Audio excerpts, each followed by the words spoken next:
Stop fooling around. But I'm serious about my fooling around.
Come on, really?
Power number 2 displayed at the throne. Hard to believe he had that hidden in him. Lord Melchior said that number 1 was full of untapped potential as well.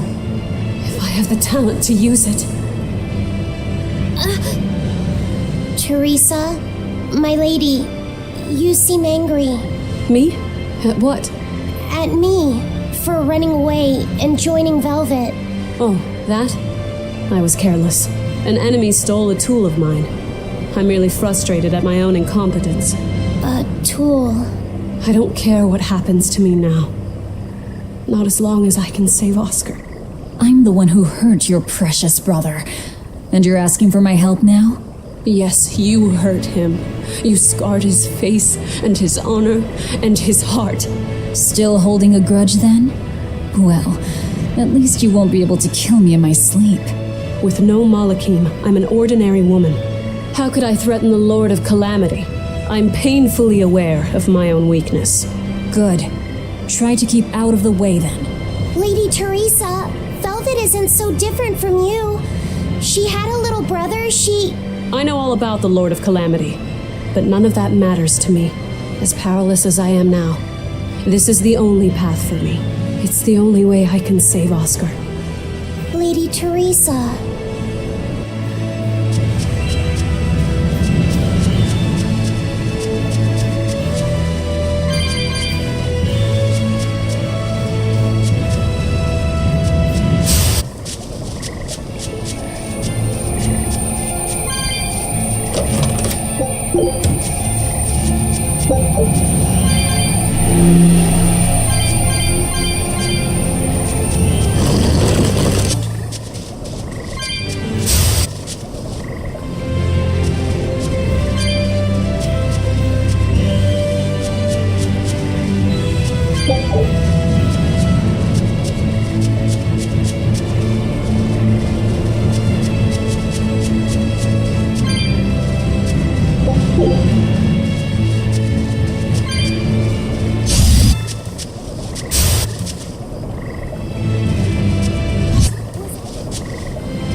Malakim are just tools.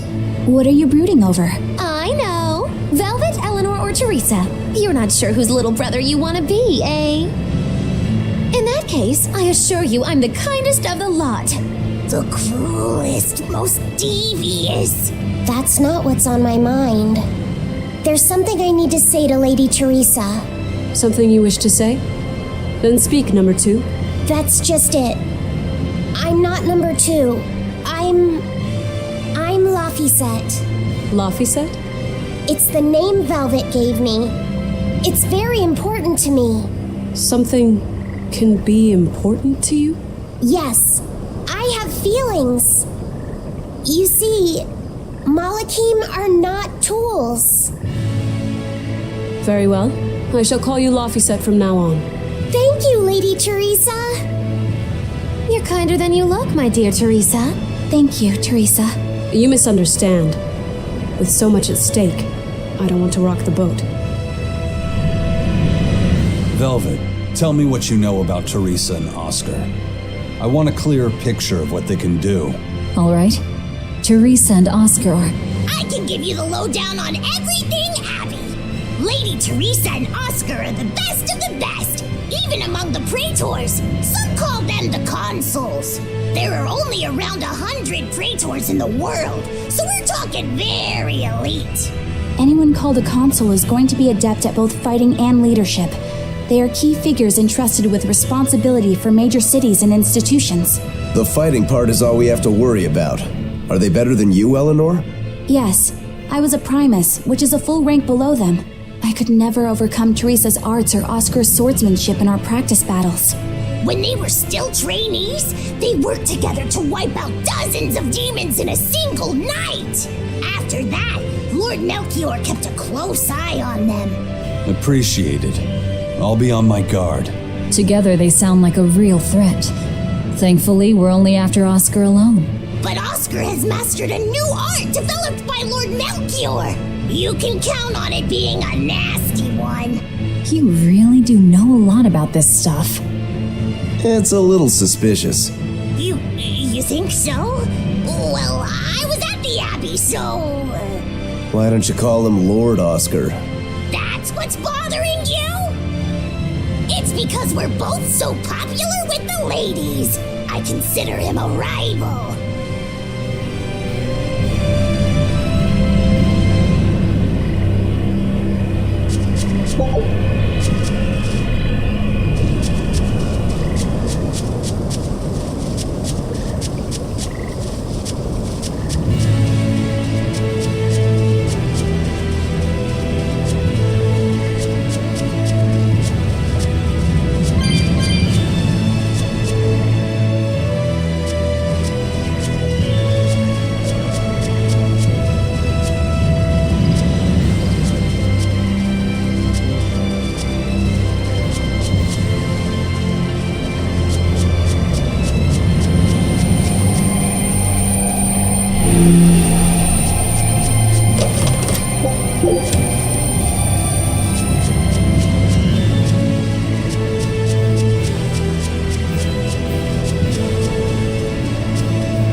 It's a beetle. Yeah, a Lionel giant thunderstag beetle, to be exact. Why do they always have such awkward names? I think it's a cool name.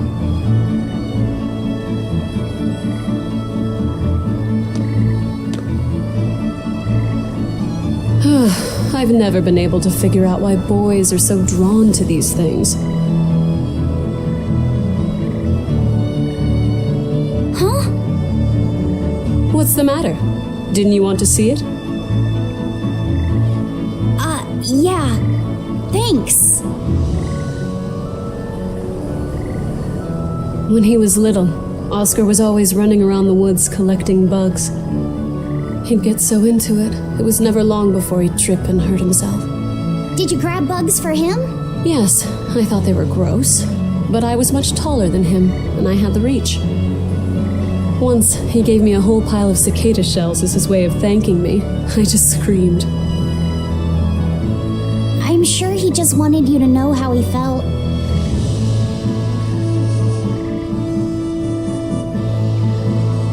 I can relate to that.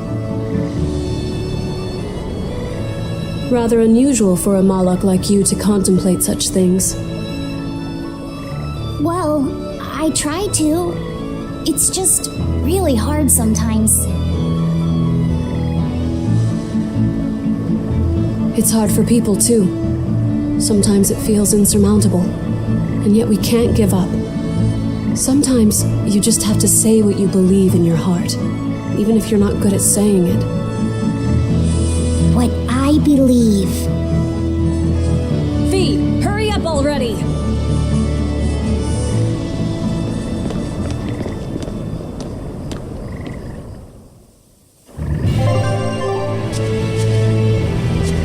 What were you two talking about? Nothing.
Hey, Laphicet.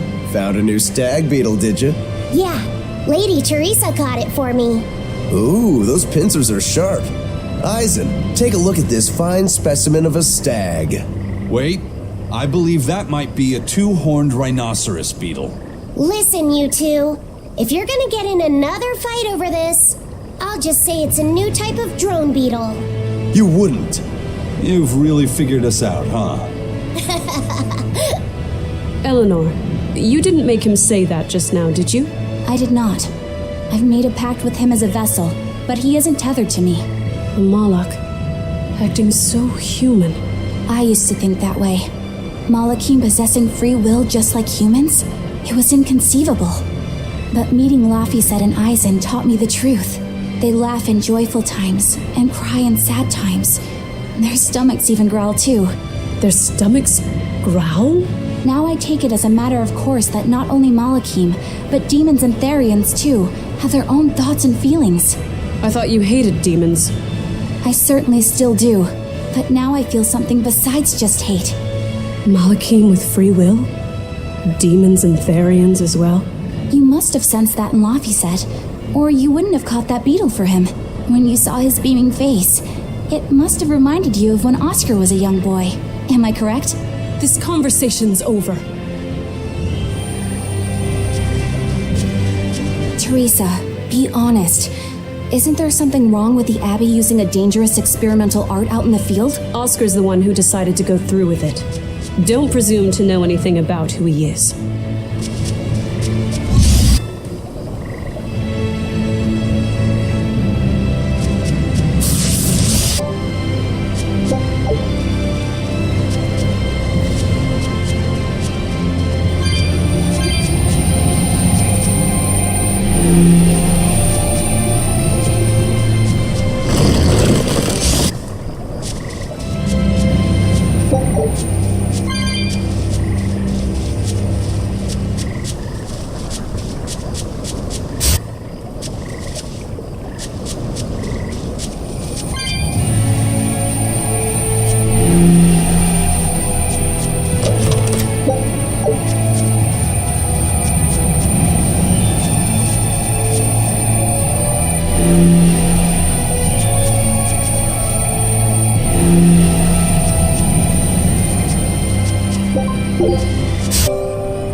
Using that art could be fatal. I can't allow Oscar to try it. Lady Teresa, is something the matter? It's nothing. I'm fine. But you looked like you were in pain. Oh. I was just thinking a bit. You didn't have time to rest after recovering from the Corsair's scourge.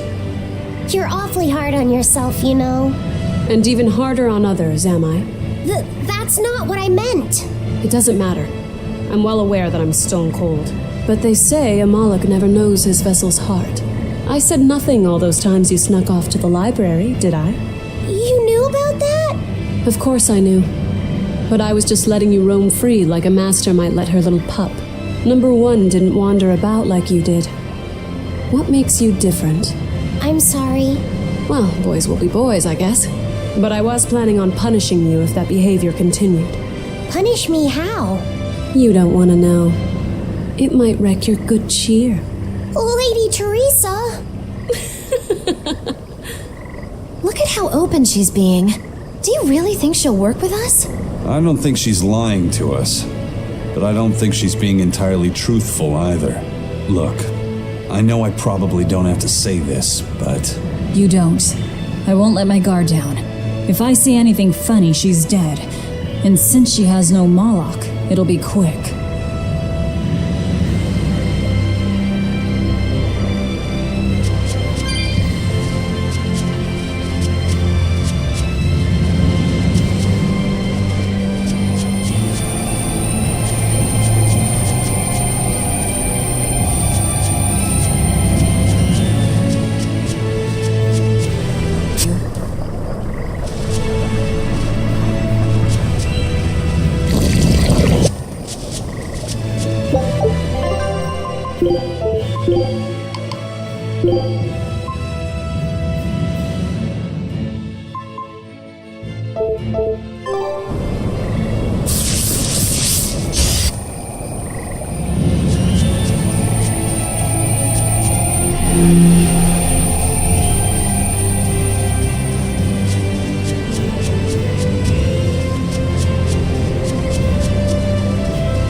Bye.